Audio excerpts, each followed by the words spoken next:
আল্লাহর রাসূল সাল্লাল্লাহু আলাইহি সাল্লাম দোয়া করতেন, ওগো আল্লাহ তুমি আমাকে শহীদি মরণ দাও। ওগো আল্লাহ, ঘটনা যদি এমন হতো যে আমি একবার শহীদ হয়েছি, তুমি আমারে আবার জীবন দান করেছো, আবার আমি শহীদ হয়েছি, শহীদি মরণ যদি আমি বারবার পেতাম, কারণ শহীদি মরণের নিয়ত করলেই শহীদ হওয়া যায় না, কপালে থাকতে হয়। এ কারণে খালিদ ইবনুল ওয়ালিদ যুদ্ধের ময়দানে ঢুকে যেও শহীদ হইতে পারে নাই, কিন্তু হযরত উমর মসজিদের মিম্বরে মেহরাবের ভেতরে শহীদ হয়েছেন, নামাজের ইমামতি করেছেন, নামাজ পড়াইতে যায় শাহাদাত বরণ করেছেন, মদিনার মসজিদে নববীতে আঘাত খাইছেন, শহীদ মত কপালে আছে, শহীদ হয়ে গেছেন। কিন্তু খালিদ ইবনুল ওয়ালিদ যুদ্ধের ময়দানে সেনাপতি হয়ে যুদ্ধ করেছেন, সারা জনম যোদ্ধা হিসাবে কাফের মুশরিকের বীরের ভিতরে ঢুকে পড়ছেন, তারপরেও শহীদ হইতে পারেন নাই, কারণ শাহাদাত এই মসনদটাও আল্লাহর দান। এ কারণে মিল্লাত সব সময় দোয়া করবে, ওগো আল্লাহ আপনি আমাকে শহীদি মরণ দান করেন। মরণ তো আমার আসবেই, মরণ তো একদিন আসবেই জানি, মিনতি তোমার কাছে সেই মরণ আমায় দিও, আমাকে শহীদ করে সেই মিছিলে শামিল করে নিও। যেই মিছিলের নেতা আমির হামজা, যেই মিছিলের নেতা আমির হামজা, খোবায়েব খাব্বাব খোদার ছিল যারা অতি প্রিয়, শামিল করে নিও, আমাকে শহীদ করে সেই মিছিলে শামিল করে নিও, আমাকে শহীদ করে সেই মিছিলে শামিল করে নিও। যেই মিছিলের নেতা আমির হামজা, যেই মিছিলের নেতা আমির হামজা, খোবায়েব খাব্বাব খোদার ছিল যারা অতি প্রিয়, শামিল করে নিও। এভাবে করে আল্লাহর কাছে বলবে, আল্লাহুম্মা রযুকনি শাহাদাতান ফি সাবিলিক, ওগো আল্লাহ আমি তোমার কাছে শহীদি মৃত্যু চাই, তুমি আমাকে শহীদি মরণ দাও। যদি এই কামনা কবুল হইয়া যায়, যদি লোকটা জাহেল হয়, যদি লোকটা মূর্খ হয়, যদি লোকটা রিকশাওয়ালাও হয়, আর আল্লাহ যদি তাকে শহীদি মরণ দিয়ে দেয়, তাহলে শহীদরা বিনা হিসাব জান্নাতে, কারণ শহীদরা মরে না, শহীদরা জিন্দা। আল্লাহ বলে শহীদদেরকে তোমরা মৃত বলবা না, শহীদরা জিন্দা। এ কারণে একমাত্র মাইয়িত যারা মরার পরে কথা কয় তারা হলো শহীদ, একমাত্র মাইয়িত যারা মরার পরে হাঁটে তারা হলো শহীদ, একমাত্র মাইয়িত যারা মরার পরে অস্ত্র ধরে তারা হলো শহীদ, কারণ শহীদরা জিন্দা। এ কারণেই শহীদরা মরার পরে হাত উঠায়, কথা বলে, অস্ত্র ধরে। আব্দুল্লাহ ইবনে জুবায়ের রাদিয়াল্লাহু আনহুমা হাজ্জাজ ইবনে ইউসুফ হযরত আব্দুল্লাহ ইবনে জুবায়েরকে শহীদ করে ফেলেছে। শহীদ করছে আবার হাজ্জাজ তো নোংরা রাজনীতিবিদ ছিল, নোংরা রাজনীতিবিদ, মারছে মাইরা টাইরা আবার যায় মাথা তায়ার কয় কে মারলো রে এরকম মানুষরে যে নবীর বুকে ঘুমাইতো, হায় হায় তারে কে মারলো। নোংরা রাজনীতি করতেছে হাজ্জাজ ইবনে ইউসুফ আব্দুল্লাহ ইবনে জুবায়েরের মাথা হাতায় আর কয় আহ আহ এরে কে মারলো। আশ্চর্য, আব্দুল্লাহ ইবনে জুবায়ের মরা লাশ কথা কয়, হাত উঠায়া এভাবে করে চেহারা বরাবর আঙ্গুল উঠায়া কয়, আংতা, তুমি মারছ। দরবেশি বাপ ধরো কেন, আমারে কে মারছে, তুমি মারো না, তুমি না মারলা, তোমার হুকুমে না আমারে মারলো, তুমি মারলা, আবার তুমি আমার মাথায় হাত দাও, সরো। ধমক দিছে, আবার হাসতেছে, মরা লাশ কথা কইতেছে। ইসমাইল শহীদ রহমতুল্লাহ আলাইহি জমানার উচ্চ বুজুর্গের নাম, যিনি শহীদ হওয়ার পরে যুদ্ধ করেছে। বালাকোটের ময়দানে ওনার গর্দান দুশ্মনরা ফেলে দিছে, আর উনি অস্ত্র হাতে তরবারি হাতে যুদ্ধ করেছে। টিপু সুলতান ইংরেজদের বিরুদ্ধে যুদ্ধ করে মারা গেছে। মারা যাওয়ার পরে টিপু সুলতানের হাত থেকে তরবারি ঢাল খুলতে গেছে। টিপু সুলতান কয়, এই আমার ঢাল তরবারি খুলবে না, শক্ত করে এটারে ধরছে আর বলতেছে, এগুলো আমার শাহাদাতের সাক্ষী, আমাকে ঢাল তরবারি সহ কবরে শোয়া দাও। শহীদরা কবরে যাও কথা কয়। হাফেজ জামিন শহীদ রহমতুল্লাহ আলাইহির বর্ণনা হাকিম মুহাম্মদ থানবী রহমতুল্লাহ আলাইহি খুতুবাতে জুমার ভিতরে এনেছেন। হাফেজ জামিন শহীদের কবরের পারে দাঁড়ায়া একজন কোরআন শরীফের তেলাওয়াত করতেছে। হাফেজ জামিন শহীদ কবর থেকে ডেকে বলতেছে, এরে ভাই, তুমি একটু তোমার কোরআন তেলাওয়াতটা থামাও না। मैं हाफिज हूँ, मैं जिंदा हूँ, अभी अभी कलामे पाक तिलावत कर रहा हूँ। আমি হাফেজ, এখনো আমি জিন্দা, আমি শহীদ, मैं शहीद हूँ, मैं जिंदा हूँ, तिलावत कर रहा हूँ। আমি তিলাওয়াত নিজেই করতেছি। আমার কবরের পারে কেন তুমি কোরআন তেলাওয়াত করতেছো? যাও किसी मुर्दार पर जाके तिलावत करो, যাও কোনো মরা মানুষের কবরে তেলাওয়াত করো। আমি শহীদ, আমি জিন্দা, আমি নিজে কবরের ভেতরে আল্লাহর কালাম পড়তেছি। এরা হলো শহীদ। গার্মেন্টস শ্রমিকও যদি শহীদ হয়ে যায়, এই শহীদের মাকাম বেড়ে যায়। গার্মেন্টস শ্রমিক শহীদ, শহীদ হইলে বিনা হিসাব আল্লাহর জান্নাতে যাওয়ার উপযুক্ত। কি হলো? শহীদ হইলে বিনা হিসাব আল্লাহর জান্নাতে যাওয়ার উপযুক্ত। সুতরাং জানে শাহাদাত, শাহাদাতের জন্য তৈয়ার থাকবে ইনশাআল্লাহ। বলো আরো জোরে আওয়াজ করে বলো, আরো জোরে আওয়াজ করে বলো। মনে রাখবা, ফিলিস্তিনের চতুর্দিকে যেমন ইসরায়েল আছে, তোমাদের চতুর্দিকে মহাভারত আছে। এক সময় তোমাদের মসজিদকে মন্দির বানাইবার চক্রান্ত ওরা করতে চাইবে।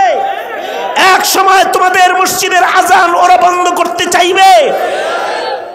সেই মুসলমানদের অত্যাচার যেটা ভারতের মাটিতে কসাই সেজে যারা মুসলমানদেরকে অত্যাচার করেছে, ওরা স্বপ্ন দেখে একদিন সে অত্যাচার তোমাদের উপরে বাস্তবায়ন করবে। তুমি যদি শাহাদাত সম্পর্কে না জানো, না শিখো, বাতিলের মোকাবেলা করতে পারবে না, বাতিলের মোকাবেলা করতে পারবে না। সুতরাং শাহাদাত সম্পর্কে জানবে, বুঝবে। মরবা তো মরো, আই লাভ ইউ কয়ে না মইরা ধর্মের জন্য মরো। বুকা গ্রুপ অফ ইন্ডাস্ট্রিজ লিমিটেড কোথাকার। আমি হালুয়াঘাটে এক এলাকা মাহফিলে গেছি, তো একজন বলল যে হুজুর, আমাদের এলাকায় 1400 মানুষ আমাদের ইউনিয়নে খ্রিস্টান হয়েছে। আমি চিন্তা করে দেখলাম, এই 1400 যে খ্রিস্টান হয়েছে মুসলমান থেকে, একমাত্র কারণ ধর্ম সম্পর্কে অজ্ঞতা, নিজের নবী সম্পর্কে অজ্ঞতা।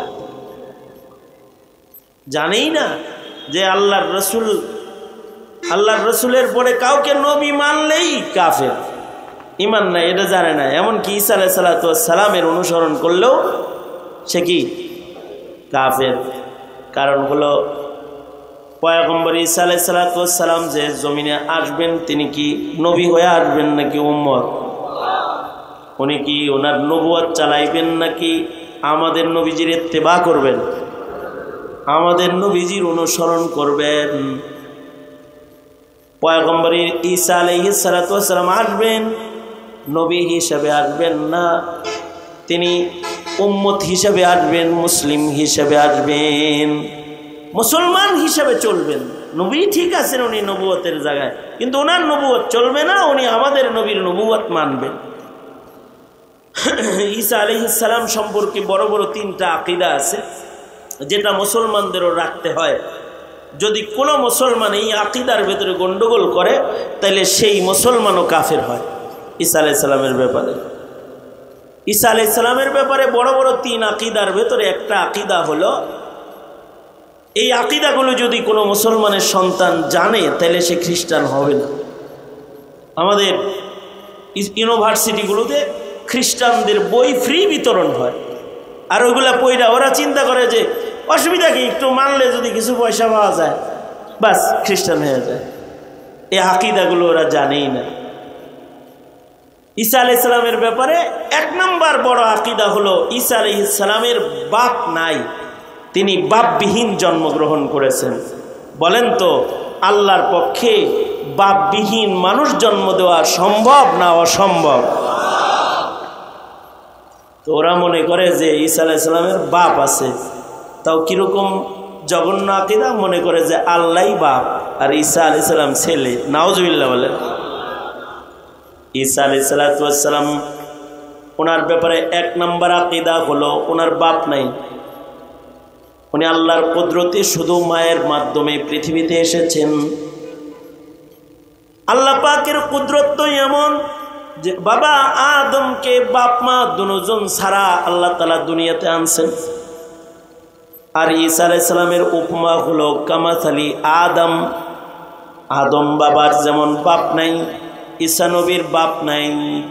আল্লাহ তাআলা পয়গম্বর ঈসাকে বাপবিহীন জমিনে পাঠাইছেন, বাপ সারা দুনিয়ায় আসছেন শুধু মায়ের মাধ্যমে। এটা 1 নম্বর আকীদা।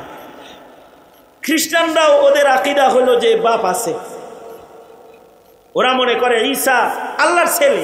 নাউজুবিল্লাহ। 2 নম্বর আকীদা হলো ঈসা আলাইহিস সালাতু ওয়াস সালাম আকাশে জীবিত আছেন। খ্রিস্টানরা মনে করে ঈসা নবী মারা গেছে, ওদের মূর্তিতে ওরা ঈসা আলাইহিস সালামের শুলির ছবি মূর্তি বানায় ওরা পূজা করে। আপনারা বলুন তো, ঈসা আলাইহিস সালাতু ওয়াস সালাম মরে গেছে না জীবিত আছে? মুসলিম হিসেবে বিশ্বাস থাকবে কি যে পয়গম্বর ঈসা জিন্দা আছেন। কোথায় আছেন? আসমানে, 4র্থ আকাশে আছেন। আল্লাহ তাআলা কি পয়গম্বর ঈসা আলাইহিস সালামকে 4র্থ আকাশে লালন পালনের ব্যাপারে অক্ষম না সক্ষম? জোরে বলেন। এগুলো ঈমানি শব্দ, এগুলো যদি না বলা হয় আল্লাহ নারাজ হয়। বলেন, অক্ষম না সক্ষম? পয়গম্বর ঈসা আলাইহিস সালাম 4র্থ আকাশে আছেন। আল্লাহর নবী মেরাজের রজনীতে, মেরাজের সফরে 4র্থ আকাশে পয়গম্বর ঈসা আলাইহিস সালামের সাথে আমাদের নবীর দেখা হয়েছে। ঈসা আলাইহিস সালাম কিয়ামতের পূর্ব মুহূর্তে সুস্থ অবস্থায় সশরীরে দামেস্কের মসজিদের জামে মসজিদের ছাদের উপরে অবতরণ করবেন। আল্লাহর রাসূল খবর দিয়েছেন পয়গম্বর ঈসা আলাইহিস সালাম জমিনে আবার আসবেন। ঈসা আলাইহিস সালামের বাপবিহীন জন্মের আকীদা, বাপ সারা পয়গম্বর ঈসার জন্ম হয়েছে। 2 নম্বর, আসমানে উনি জীবিত আছে। 3 নম্বর, তিনি আবার জমিনে আসবেন।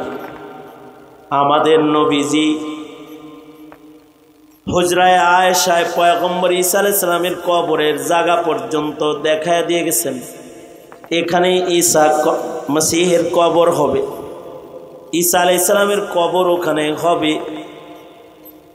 হুজরায়ে আয়েশার ভেতরে 4টা কবরের জায়গা আছে। একটা কবরে সরওয়ারে দু আলম, আর একটা কবরে খলিফাতুর রাসূল সিদ্দিক আকবর, আর একটা কবরে ঘুমিয়ে আছেন হযরত ওমর।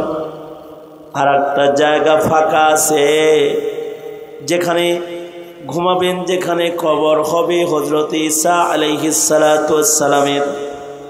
আনোয়ার শাহ কাশ্মীরি রহমাতুল্লাহি আলাইহি ওনার কিতাবে লিখেছেন পয়গম্বর ঈসা আলাইহিস সালাতু ওয়াস সালাম জমিনে আসার পরে 42-45 বছর হায়াত পাবেন।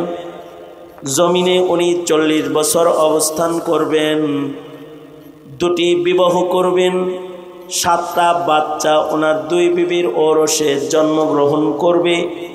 আশ্চর্য খবর হলো পয়গম্বর ঈসার বিবি এবং পয়গম্বর ঈসা আলাইহিস সালামের সন্তানদের সবার মুখের কালিমা হবে লা ইলাহা ইল্লাল্লাহ মুহাম্মাদুর রাসূলুল্লাহ। আল্লাহু আকবার বলেন, আল্লাহু আকবার বলেন। এটা বিশ্ব নবীর শান যে নবী ঈসার সন্তানরাও আল্লাহর রাসূলের অনুসারী হবে এবং আল্লাহর নবীর কালিমা পড়ে তারা মুসলিম হিসাবে এই পৃথিবীতে কালিমার দাওয়াত দিবে। বংশের ভেতরে কিয়ামত পর্যন্ত ঈসা আলাইহিস সালামের রক্তে কিয়ামতের পূর্ব পর্যন্তই দ্বীন-ই ইসলামের দাওয়াতের কাজ আঞ্জাম হবে। আলহামদুলিল্লাহ বলেন, জোরে বলেন, আওয়াজ করে চিল্লায় জোরে করে বলেন আলহামদুলিল্লাহ। তাহলে আল্লাহর রাসূল আরো বলেছেন লাউ কানা মূসা হাইয়ান, মূসা নবীও যদি বাঁচা থাকতো সেও আমার উম্মত হয়ে যেত। তার মানে রূহুল্লাহ আসবে উম্মত, মূসা নবীও যদি আসতো উম্মত হইতো। তাহলে আপনাদের কি মনে হয় কাদিয়ানি পাকিস্তান থেকে নবী হয়ে যাবে? হ্যাঁ, তাহলে কাদিয়ানি যে কাফের, এই আকীদা বিশ্বাস মুসলমানের কত পুখতা হওয়া দরকার। এখন তো একাডেমিক ভাবে এই শিক্ষা নাই। এ কারণে আমি তো আবেদন করি যেখানেই যাই যে ঘরের দেয়ালে দেয়ালে লিখে দাও কাদিয়ানি কাফের, বাড়ি করবা গেটের উপরে লিখে দাও কাদিয়ানি কাফের, এগুলো লিখে দাও। কারণ এর মাধ্যমে তোমার নবীর স্লোগান দেওয়া হবে, তোমার নবীর খাতমে নবুয়তের প্রচার করা হবে। নবীর খাতমে নবুয়তের প্রচার করলে শাফাআত পাইবা, নবীজির হাতের হাউজে কাউসার পাইবা। খালি মাইকিং করো নৌকা, ধানের শীষ, লাঙ্গল আর নেতার দলের, তাতে কি তোমার শাফাআত কাছে আসবে? তো সন্তানরা নেতাকে যতটা চিনে নবীকে ততটা চিনে না, দলকে যতটা চিনে ধর্মকে অতটা চিনে না। এই যে দুর্বলতা, এই দুর্বলতাগুলোকে দূর করার জন্যই কওমি মাদ্রাসা প্রতিষ্ঠা করা হয়েছে। কওমি মাদ্রাসার মাধ্যমে জাতির আকীদাগত দুর্বলতা দূর করা হয়। এ কারণেই পৃথিবীর যে কোনো প্রান্তে যে কোনো জায়গায় আকীদার মাসআলায় কেউ কোনো দুর্বল অবস্থানে গেলে কওমি উলামারা সতর্ককারী হিসেবে দাঁড়ায়া যায়। কারণ এখানে হক হাক্কানিয়তের তালিম হয়। এই কারণেই বিজাতিরা কিন্তু এই কওমি মাদ্রাসাগুলোকে জঙ্গিবাদের আখড়া কয়। এটা হলো একটা গালি দিয়ে ওরা এই মাদ্রাসাগুলোতে তালা লাগানোর চক্রান্ত করে। আশ্চর্য খবর হলো আমার দেশের মুসলমানরা ওই সকল গালি না বুঝা হেরাও হুজুর করে জঙ্গি কয়। আজ পর্যন্ত কোনো মাদ্রাসার ওস্তাদকে অস্ত্র হাতে মিছিল করতে দেখছেন? হ্যাঁ, দেখছেন অস্ত্র হাতে কুরবানির দিন। এইটা নিয়েও গরু জবাই করা নিয়েও অনেক কথা। গরু জবাই করার ছুরি নিয়ে কুরবানির ঈদের দিন ঘুরতে দেখছেন, আর মানুষের গরু জবাই করে দিতে দেখছেন। এইটা দেখছেন, তাদেরকে বলেন জঙ্গি।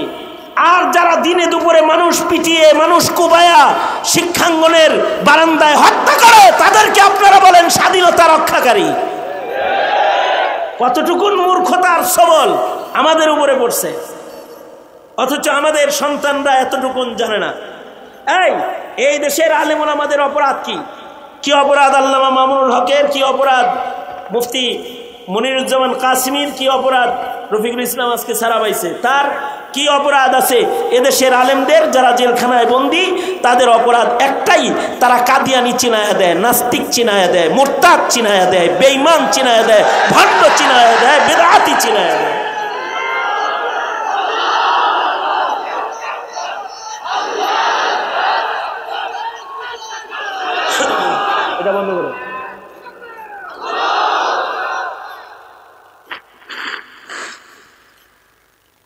এছাড়া তো আর কিছু দেখি না আমি।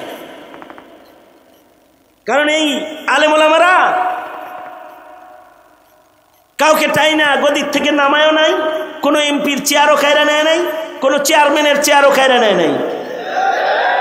তারা কখনো কোনো দলের থেকে নমিনেশন নেওয়ার জন্য কারোর নমিনেশনে যায় ঠেকও দেয় নাই।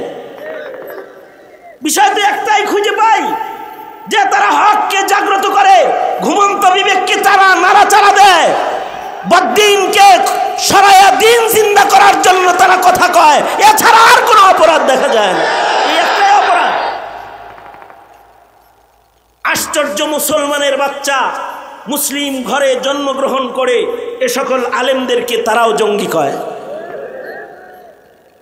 এই দেশে ইসলামের কথা বললে কিছু আওয়াজ হয়, এইটাকে রাজনীতি বইলা এদেশে ইসলামের আওয়াজ বন্ধ করার একটা চক্রান্তের নাম হলো এ সকল আপত্তিকর শব্দ চয়ন এবং আপত্তিকর অপবাদগুলো আলেমদের গলায় ঝুলায় দেওয়ার এই চক্রান্ত।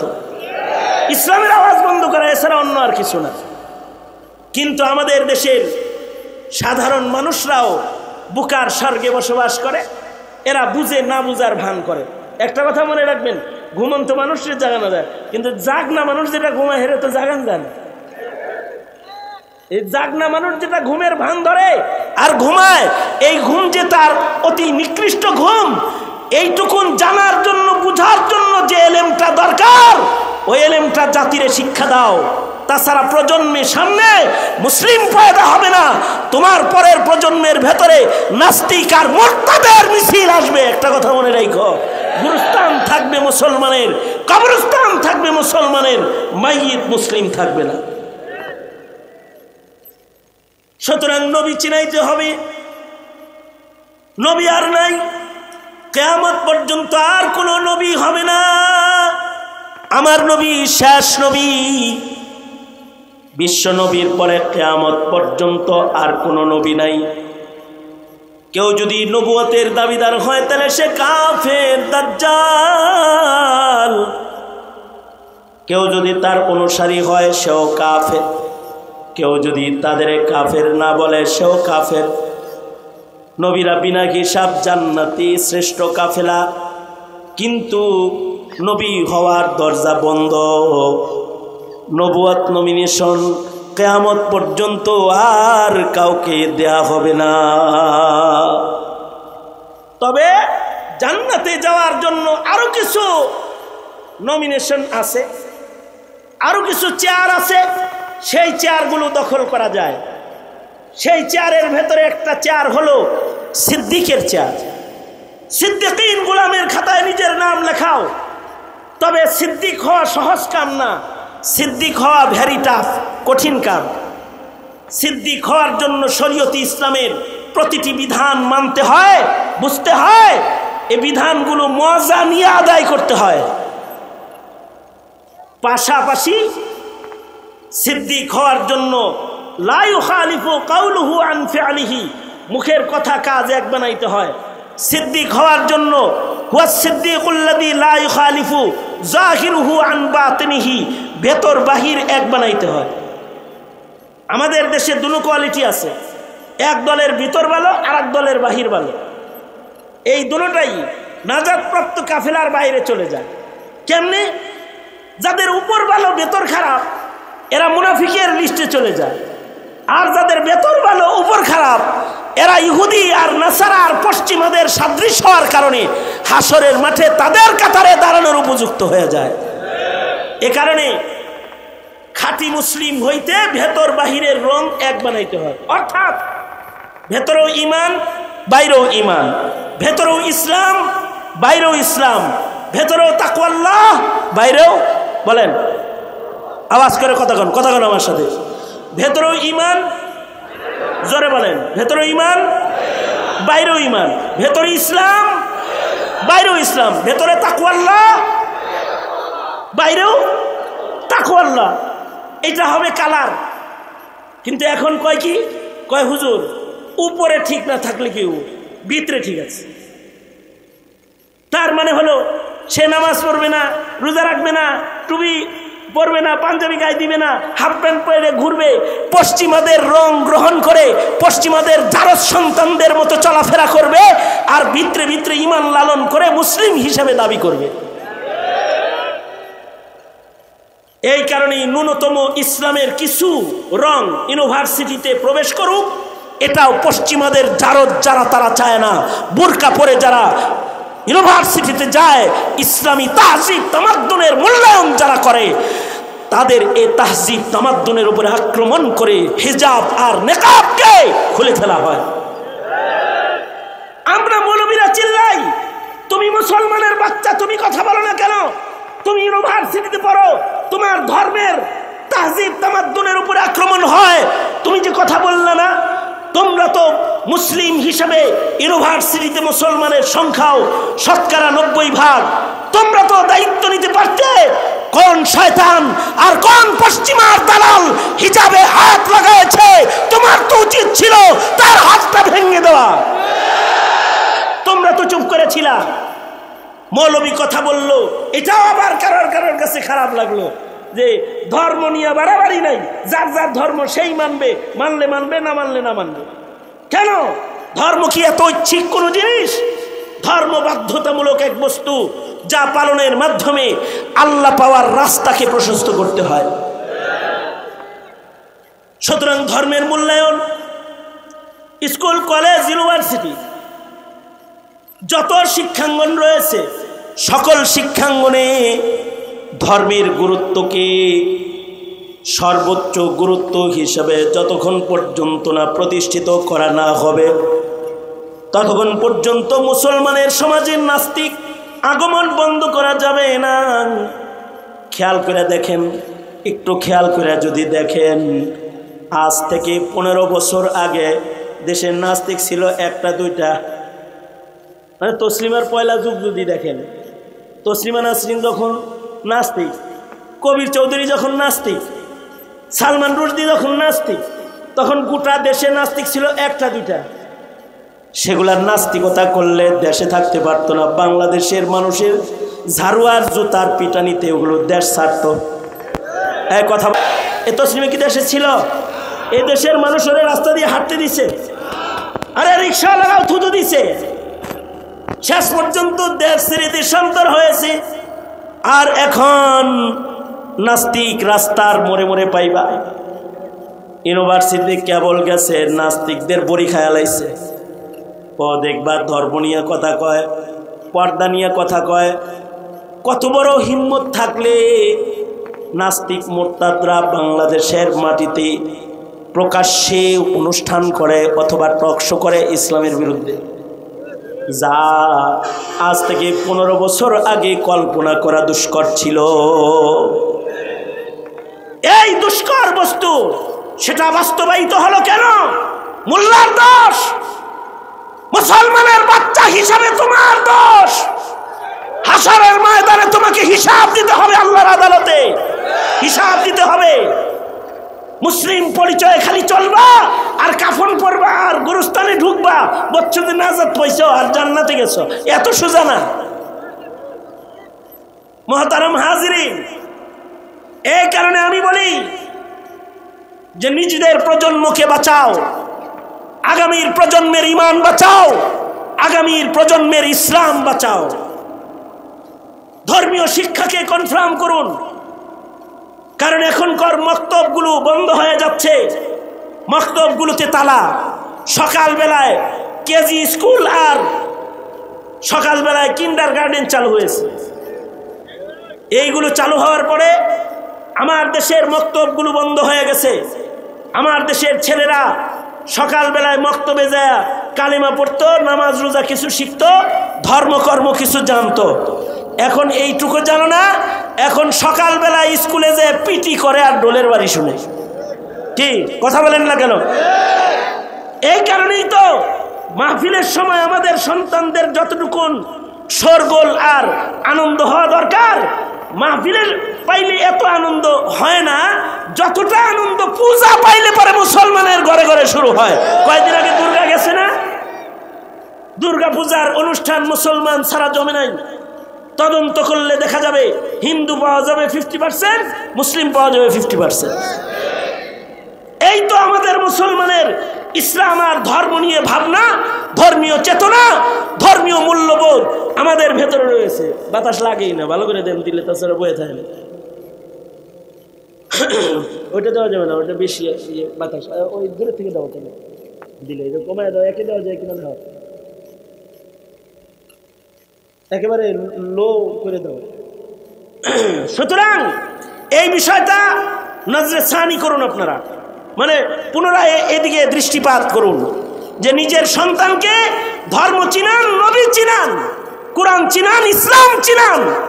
আশ্চর্য বিষয়, এগুলো চিনান না বিধাই আপনার সন্তান ইমাম চিনে না, মুয়াজ্জিন চিনে না, হুজুর চিনে না, বুজুর্গ চিনে না, নাস্তিক চিনে, মুরতাদ চিনে, নায়ক চিনে, নায়িকা চিনে, ফাতরা দুষ্ট জেনাকারকে চিনে, জেনাকারকে চিনে। কারণ ধর্মীয় শিক্ষার দুর্বলতা। ন্যূনতম এই ধর্মীয় শিক্ষাগুলোকে কওমি মাদ্রাসায় হেফাজত করা হয়, এখানে কিছু হেফাজত হয় বিধায়ী যখনই মুসলিম সমাজে কোনো শিরক, কোনো বিদআত নাড়াচাড়া দেয়, তারা প্রতিবাদের ভূমিকায় চলে যায়। তখন মুসলিম সমাজ বুঝতে পারে কমাস কম যে এইটা হক, এটা বাতিল। এই আজানটা পর্যন্ত বন্ধ করার জন্য এখন মাদ্রাসাগুলো সব আইনের আওতায়। ওয়াজ মাহফিলে আমরা এগুলো বলি, ওয়াজ মাহফিলগুলো আইনের আওতায়, কিন্তু কোনো গান আইনের আওতায় না। গতকালকে আমার প্রোগ্রাম ছিল চট্টগ্রামে, আলামিন সংস্থার প্রোগ্রাম, সেখানে 3 দিনের আখেরি মোনাজ্জাতে আমি অংশগ্রহণ করেছি। ওখানে গেছি, ওখানে গেলাম, এইখানে মাহফিল হইতেছে, ওইখানে আওয়াজ নেই, মানে 150 গজ দূরে আওয়াজ নেই। তা আমি জিজ্ঞাসা করলাম তাদেরকে, রাস্তা দিয়ে যাই আওয়াজ হয় না, ভিতরে মাহফিল, অথচ লক্ষ জনতার সমাবেশ, এই অবস্থা কেন? বাহিরে, বাহিরে মাইক দেওয়া নিষেধ, শব্দ দূষণ, পরিবেশ মানে আইনে মামলা হয়ে রয়েছে। এখন যদি বাইরে মাইক লাগাই তাইলে আমাদেরকে মামলার আওতায় আনতে পারে। আমি জিজ্ঞাসা করলাম, বিগত দুর্গা পূজায়ও কি এই পরিবেশ উন্নয়নের আইন ছিল? অথবা কেউ যদি নাটক, সিনেমা, গানের আয়োজন করে তখনও কি এর আওতায় থাকে? তো কয় না। দেখেন কতটা অত্যাচারিত আমরা, কতটা অত্যাচারিত মুসলমান, কতটা অত্যাচারিত মুসলিম মিল্লাতের দিনী অবকাঠামো, দিনী কাজ কতটা অত্যাচারিত যে মাইক দিয়ে আমার মুসলিম ভাইয়ের কানে আমি এটা পৌঁছাইতে পারবো না কাদিয়ানি কাফের, আমি এটা পৌঁছাইতে পারবো না নবীর পরে নবী নাই, আমি এটা পৌঁছাইতে পারবো না নাস্তিক মুরতাদ এরা ফাঁসির উপযুক্ত, আমি এটা পৌঁছাইতে পারবো না যে মুসলিম হিসেবে আমার 1 নম্বর দায়িত্ব দ্বীনের পরিচয়কে সুস্থভাবে আমার মিল্লাতের কাছে পৌঁছায় দেওয়া, এতটুকু কথাও বলতে পারবো না। সুতরাং ভাই ও দোস্ত বুজুর্গ, আপনারা কি সিদ্ধান্ত নেবেন? এটি আপনার এখন সিদ্ধান্ত নেওয়ার সময় এসেছে কিভাবে আপনি আপনার প্রজন্মকে বাঁচাবেন। সুতরাং প্রজন্মকে যদি নবী চিনায় না দেন, কলেজে গেলে এটা খ্রিস্টানের কাছে ধরা খাওয়া যাবে, অথবা নাস্তিক মুরতাদের কাছে ধরা খাওয়া যাবে। নবী চিনাইতেই হবে, নবী আর নাই, নবীর পরে নবী নাই। আমার নবীর ধর্মের আইন কিয়ামত পর্যন্ত চলবে। ঈসা নবী আসবে, আমার নবীর ধর্ম মেনে চলবে।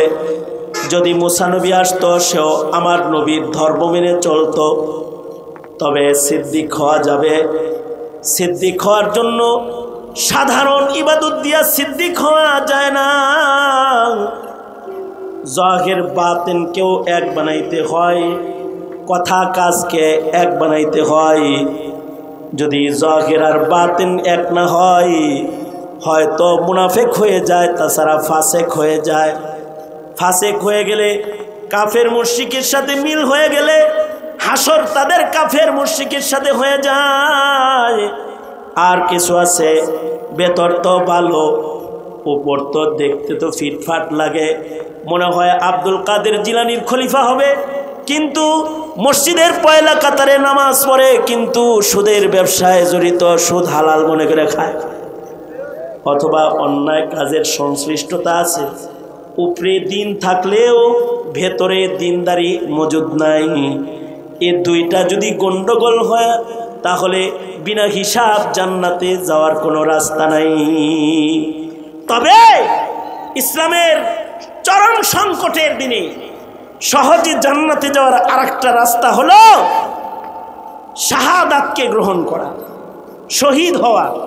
যেমন ফিলিস্তিনে মুসলমানরা শহীদ হইতেছে, কেউ যদি শহীদ হয়, এটা একটা মাসালা, এটা বুঝার দরকার এই জন্যে যে আমাদের সন্তানরা শহীদ হইলে কি লাভ এটা জানে না, আর আত্মহত্যা করলে কি লস এটাও জানে না।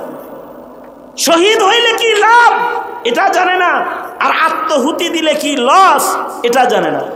আমাদের সন্তানরা এখন শহীদ হয় না, কিন্তু মরে, আত্মহত্যা করে। কেউ প্রেম করে মরে, কেউ প্রেমিকার জন্য মরে, কেউ প্রেমিকের জন্য মরে, আর হেদের কালিমা হইল প্রেমে মরা জলে ডুবে না, এটা হইল হেগর কালিমা। কেউ প্রেম করে মরে, মানে একটা ছেলে একটা মেয়ে প্রেম করছে, সার্থক হয় নাই, ফাঁসি লইছে, আত্মহত্যা করছে, মরে গেছে। কেউ বোর জ্বালায় মরে। আমি এরকম কেস পাইছি, হ্যাঁ বউ হ্যার কথা হলে না বিষ খাইছে, মরে গেছে। কিরকম মগা হইলে বউ কথা হলে না বিষ খাইছে, বিষ ধরে না, আল্লাহ আরো 3টা বিয়ে করার অনুমতি দিছে, তুই কর, আর একটা সমস্যা কি, তুই বিষ খাস খাই।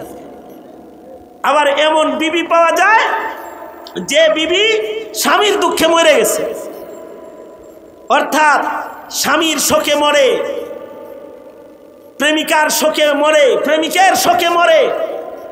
আরো আশ্চর্য জঘন্য দেশ বাংলাদেশ, এই দেশে নায়কের প্রেমেও মানুষ মরে। সালমান শাহ যখন মারা গেল, সালমান শাহ মরছে দেখা আমাদের বাংলাদেশে অনেকগুলো মানুষও মারা গেছে। আপনারা কি খবর পাইছিলেন কিনা জানি না, আমরা পত্রপত্রিকায় দেখছি যে এই নায়ক মরছে দেখা অনেক মানুষ মরছে। কি জন্য? হায় রে, হ্যার সিনেমা দেখতে পারুন না রে, এর লেগে মরে গেছে।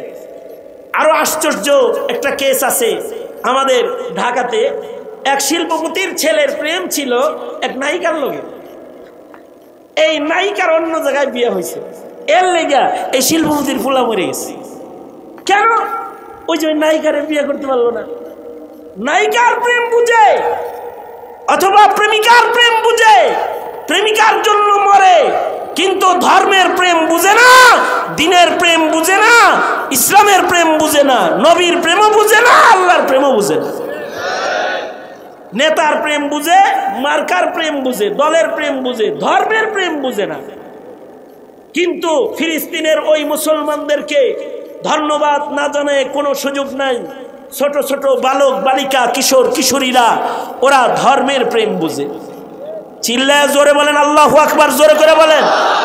তাছাড়া একটা পিচ্চি বাচ্চা ওরা ইসরায়েলি সৈন্যদেরকে পাথর মেরে পিছনে হটায়া দেয় ধর্মের প্রেমে। কিসের প্রেমে? জোরে আওয়াজ করে বলেন, কিসের প্রেমে? এটা ধর্মের প্রেমে। এই ধর্মের প্রেমে মরলে যে লাভ, এটা মুসলিম মিল্লাত বুঝে না। এ কারণে ধর্মের জন্য মরার মানুষ মিলে না, বিধায় ধর্ম নিয়ে কটূক্তি করার মানুষ বেশি। অবশ্য চতুর্দিকে যখন ছোট্ট একটি এরিয়া গাজার কিছু মুসলমান তারা ধর্মের জন্য মরতেছে, ধর্মকে বাঁচানোর জন্য, দিন বাঁচানোর জন্য, কেবলা বাঁচানোর জন্য, ইসলামের জন্য ওরা জীবন দিতেছে। এই যে ওদের জীবন দানটা কত দাম! যারা শহীদ হয়ে যায় এদের আমল যদি কম হয় তাও তারা বিনা হিসাব জান্নাতি।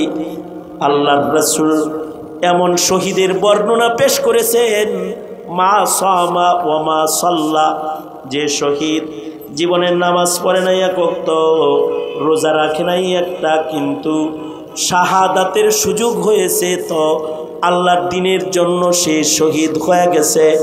আল্লাহর রাসূল বলেন এক ওয়াক্ত নামাজ তার নাই, একটা রোজা তার নাই, কিন্তু সে দ্বীনের জন্য সবচেয়ে দামি বস্তু জানটাকে যখন সে কোরবানি দিয়ে দিছে, আল্লাহ তাআলা এত খুশি হয়েছে যে তাকে তাড়াতাড়ি জান্নাতে প্রবেশ করাইতে নির্দেশ করেছে। ফেরেশতারা টেনে শেষরায় তাকে আল্লাহর জান্নাতে প্রবেশ করাইতেছে। জান্নাতে যাওয়ার দৃশ্য দেখা আসমানের মালিক আল্লাহ তাআলা আরশে আজিমে বৈশা বৈশা হাসবার লাগছে। এটা আমরা বুঝি না, কিন্তু ফিলিস্তিনিরা বুঝে, ছোট ছোট শিশুরা বুঝে। এ কারণে তারা তাদের সন্তানের লাশ নিয়ে যখন যায় তখন হাসি মুখে যায়। মা সন্তানের লাশ নিয়ে যাইতেছে, হাসতে হাসতে যাইতেছে। বাপ সন্তানকে কবরে রাখতেছে, হাসতে হাসতে রাখতেছে। মিসাইলের আক্রমণে পা আলাদা হয়ে গেছে, জীবন রুহু বাইর হইতেছে, তখন কোরআন তেলাওয়াত করতেছে। অনলাইন পৃথিবী দেখো কত স্বাদের মরণ মরতেছে। কেউ যেন আল্লাহ তাআলার পক্ষ থেকে জান্নাত খুলে তাদেরকে ডাকতেছে, আর তারা হাসি মুখে আল্লাহর কাছে বসতেছে। মরণ তো হবেই, এই পৃথিবীতে কেউ বাঁচে নাই, কিন্তু কেউ মরে বিষ খায়া, কেউ মরে আত্মহত্যা করা, কেউ মরে প্রেম করা, কেউ মরে ঝগড়া করা, কেউ মরে দল করা, আর কেউ মরে আল্লাহ তাআলাকে খুশি করা। আল্লাহকে খুশি করে শাপলায় কিছু মানুষ মারা গেছে, বাংলাদেশে আল্লাহকে খুশি করে ভুলায় কিছু লোক মারা গেছে। পঞ্চগড়ে কাদিয়ানীদের বিরুদ্ধে অবস্থান নিয়ে আল্লাহকে খুশি করে কিছু মানুষ মারা গেছে। যারা দ্বীনের কথা বলতে গিয়ে মরে যায়, ইসলামের কথা বলতে গিয়ে যারা মারা যায়, এরা বিনা হিসাব আল্লাহর জান্নাতে যায়, বিনা হিসাব জান্নাতে যায়। আলেম তো সবাই হইতে পারে না, আল্লাহ যদি কপালে না রাখে। ইলম ছাড়া আলেম হওয়া যায় না, কিন্তু ইলম ছাড়াও শহীদ হওয়া যায়।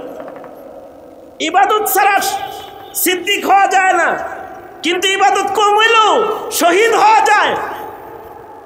ইবাদত কম কিন্তু শহীদ হওয়া যায়, শহীদ হইলে বিনা হিসাব জান্নাতে যাওয়া যায়। আমরা যখন দ্বীনের কথা বলি, আর যখন নবীর নামের স্লোগান হয়, আর যখন শাড়িগুলো সাজানো হয়, তোমরা যারা মাদ্রাসায় পড়ো না, সাধারণ পাবলিক, তোমরা যদি শহীদের ফজিলত বুঝতে, তাইলে বলতে হুজুর আপনারা তো ইলম আমল দিয়েই ফজিলত লইছেন, পুলিশের গুলিটা আমাদের আগে খাইতে দেন, নবীর প্রেমে মরতে দেন, তো জানটা আমাদের আগে দিতে দেন। আমরা তো সিদ্দিক হইতে পারলাম না, আলেম হইতে পারলাম না, কমাস কম শহীদ হয়ে জান্নাতে চলে যায়। কিন্তু বুঝে না বিদায়ী, দলের জন্য গুলি খায়, ধর্মের জন্য গুলি খায় না। দলের জন্য জেল খাটে, ধর্মের জন্য জেল খাটে না। এ কারণে তালেবান ইলমি নবুওয়াত তোমরা যারা এখানে আছো, তোমাদেরকে বলবো দ্বীনের কাজ করার জন্য, ইসলামের জন্য, কোরআনের জন্য, এই ইসলামের মাটিতে যদি কখনো জীবন দেওয়ার সুযোগ আসে, তোমরা জীবন দিবা, জীবন দিবা, জীবন দিয়ে হলেও আল্লাহর দ্বীন রক্ষা করবা, শাহাদাতের জন্য তৈয়ার থাকবা। রাজি আছো তো ইনশাআল্লাহ?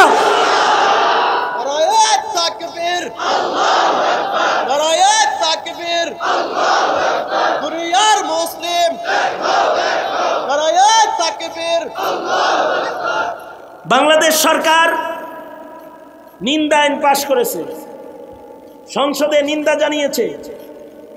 সরকার যদি বুঝে এসে যায় আর যদি কয় যে যাও ফিলিস্তিন বাঁচাও, কয়েকটা ফ্লাইটও দিয়ে দিলাম, ধামরাই থেকে তোমরা যাইবানি?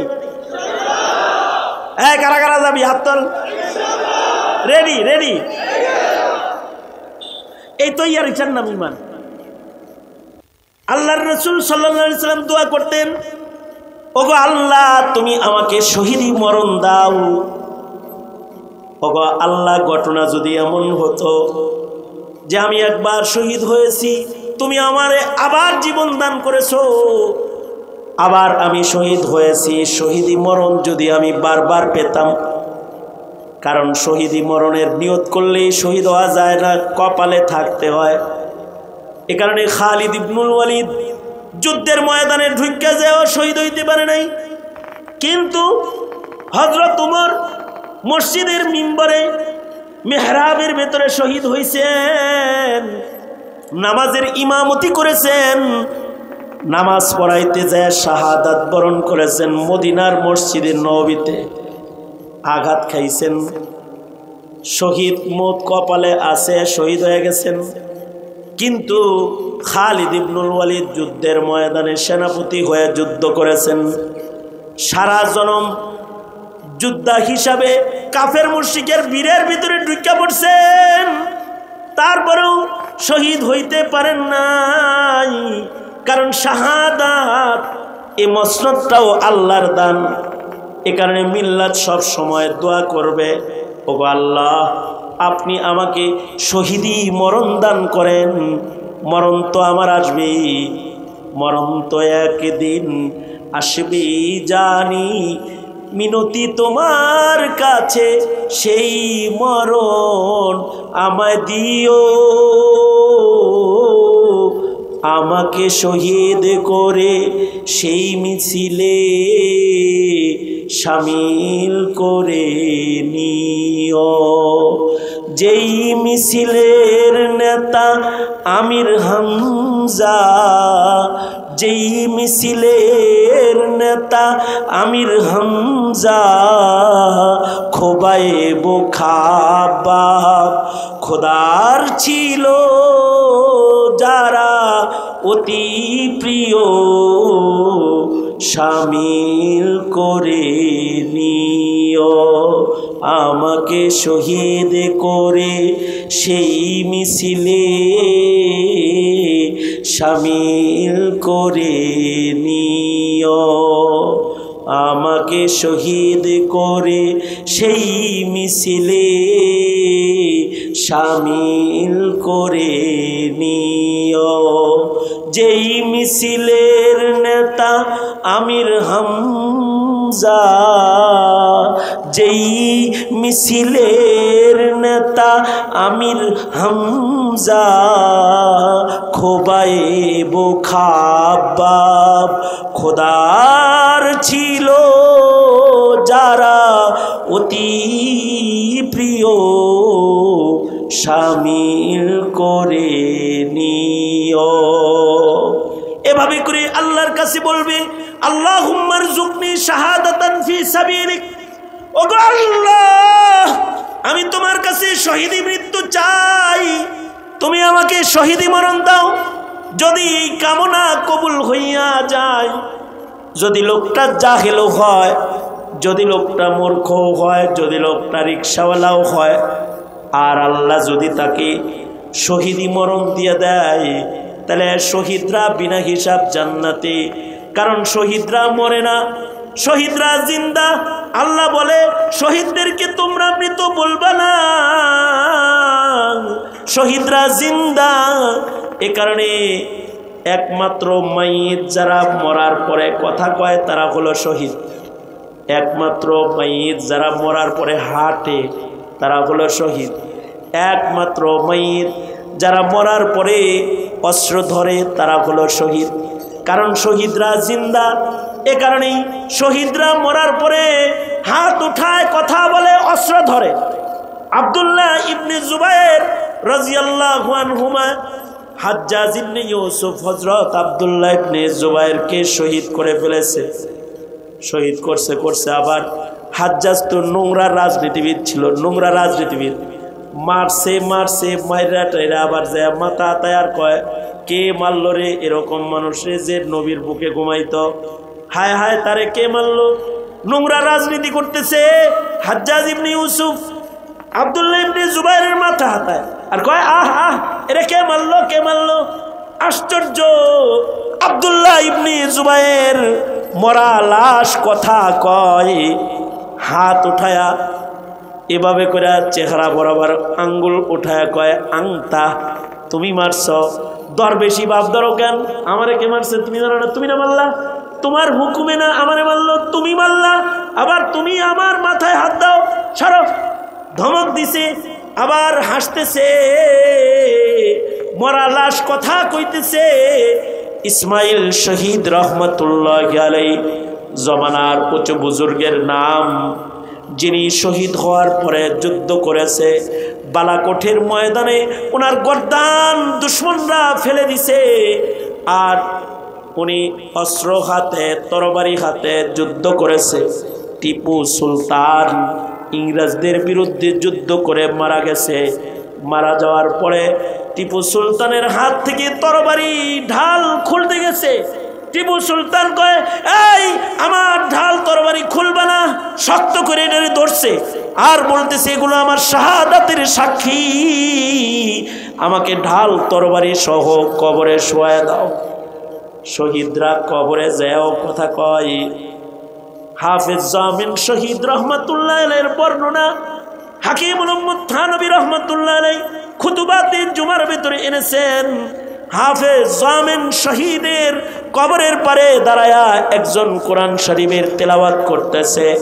হাফেজ জামিন শহীদ কবর থেকে ডেকে বলতেছে, এরে ভাই তুমি একটু তোমার কোরআন তেলাওয়াতটা থামাও না। मैं हाफिज हूँ, मैं जिंदा हूँ, अभी अभी कलामे पाक तिलावत कर रहा हूँ। আমি হাফেজ, এখনো আমি জিন্দা, আমি শহীদ, मैं शहीद हूँ, मैं जिंदा हूँ, तिलावत कर रहा हूँ। আমি তিলাওয়াত নিজেই করতেছি। আমার কবরের পারে কেন তুমি কোরআন তেলাওয়াত করতেছো? যাও किसी मुर्दार पर जाके तिलावत करो, যাও কোনো মরা মানুষের কবরে তেলাওয়াত করো। আমি শহীদ, আমি জিন্দা, আমি নিজে কবরের ভেতরে আল্লাহর কালাম পড়তেছি। এরা হলো শহীদ। গার্মেন্টস শ্রমিকও যদি শহীদ হয়ে যায়, এই শহীদের মাকাম বেড়ে যায়। গার্মেন্টস শ্রমিক শহীদ, শহীদ হইলে বিনা হিসাব আল্লাহর জান্নাতে যাওয়ার উপযুক্ত। কি হলো? শহীদ হইলে বিনা হিসাব আল্লাহর জান্নাতে যাওয়ার উপযুক্ত। সুতরাং জানে শাহাদাত, শাহাদাতের জন্য তৈয়ার থাকবে ইনশাআল্লাহ। বলো আরো জোরে আওয়াজ করে বলো, আরো জোরে আওয়াজ করে বলো। মনে রাখবা, ফিলিস্তিনের চতুর্দিকে যেমন ইসরায়েল আছে, তোমাদের চতুর্দিকে মহাভারত আছে। এক সময় তোমাদের মসজিদকে মন্দির বানাইবার চক্রান্ত ওরা করতে চাইবে। এক সময় তোমাদের মসজিদের আজান ওরা বন্ধ করতে চাইবে। সেই মুসলমানদের অত্যাচার যেটা ভারতের মাটিতে কসাই সেজে যারা মুসলমানদেরকে অত্যাচার করেছে, ওরা স্বপ্ন দেখে একদিন সে অত্যাচার তোমাদের উপরে বাস্তবায়ন করবে। তুমি যদি শাহাদাত সম্পর্কে না জানো, না শিখো, বাতিলের মোকাবেলা করতে পারবে না, বাতিলের মোকাবেলা করতে পারবে না।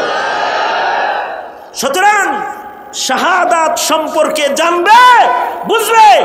মরবা তো মরো, আই লাভ ইউ কয়ে না মইরা ধর্মের জন্য মরো। বুকা গ্রুপ অফ ইন্ডাস্ট্রিজ লিমিটেড কোথাকার। দুনিয়ার জন্য মরো, ধর্মের জন্য মরো। রাজি তো ইনশাআল্লাহ? এই আন্ডা বাচ্চা যা আছো সব রাজি তো ইনশাআল্লাহ? বয়ান মনে থাকবে তো ইনশাআল্লাহ? মনে থাকবে তো? বল, হাত তুলে ওয়াদা করো। ইয়া আল্লাহ, ওয়াদা করিতেছি মওত পর্যন্ত শাহাদাতের তামান্না বাকি রাখবো এবং উলামাদের সাথে চলবো ইনশাআল্লাহ। চিল্লায় কও, হয় না? আরো জোরে কও। জোর হইল না, আরো জোরে চিল্লায় কও, আরো জোরে বলো। সুদা করো, সুদা। আলেমদের সাথে আছে তো? কোটাতে হবে সাথে। সুদা করো, মোট করো, সারো। এই অল্প বয়স্ক শ্রোতা বেশি আমার, যা আছে 90% আমার সাথে ছোট। তোরা এর লেগে তুই করতিস, রাগ করিস না।